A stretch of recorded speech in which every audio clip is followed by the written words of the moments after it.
I'm sorry that the last video cut out on you. I don't know what's wrong with my video, but it wants to cut out from time to time, so hopefully I'll get all of this on one video. Anyway, looking at this region, we talked about how it's easier to break it up in one horizontal problem than it is to break it up into vertical sections because you got two different things going on. So what we're going to do is we're going to look at it as being from between here and here. Now, unfortunately, what's above the x-axis is not equivalent to what's below the x-axis. So we're going to need to figure out these two values, and we're just going to have to plug in both the lower and upper limits of integration to get this to work out. So here we go. We wrote, this equation is given to us already in terms of x. This equation right here, we had to actually solve it to be in terms of x. So let's see what happens when we put them equal to each other. Get negative y squared plus 4 equaling to 2y plus 1. So pulling everything over here, we get 0 equals to y squared plus 2y. And then this is 1 minus 4, which would be negative 3.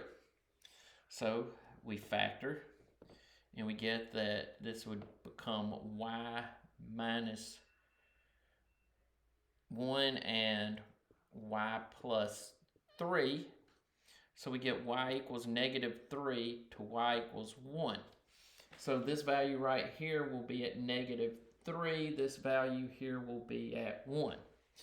Now, we're going to subtract going from right to left. The parabola is to the right of the line, so we will set this up as being the integral from negative 3 to 1 of 2y plus 1. No, that's wrong. Y'all let me write it wrong. Negative y squared plus 4, and then minus 2y plus 1. Again, this one's going to be dy instead of dx. All right, so we've got from negative 3 to 1 of negative y squared. All right, it's going to be minus 2y. And then we have 4 minus 1, so it's going to be plus 3 dy. All right, so now let's go ahead and do the integration. So we get negative y cubed over 3 minus 2y squared over 2, which so it would be minus y squared plus 3y from negative 3 to 1. All right, so it's just a matter of plugging in. So we get negative 1/3 minus 1 plus 3,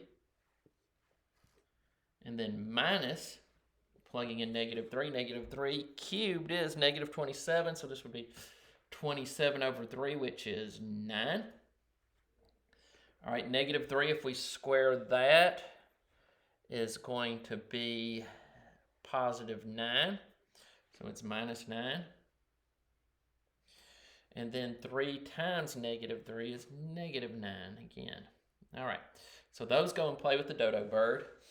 We've got negative 1/3 plus 2, and then minus negative 9 becomes plus 9. And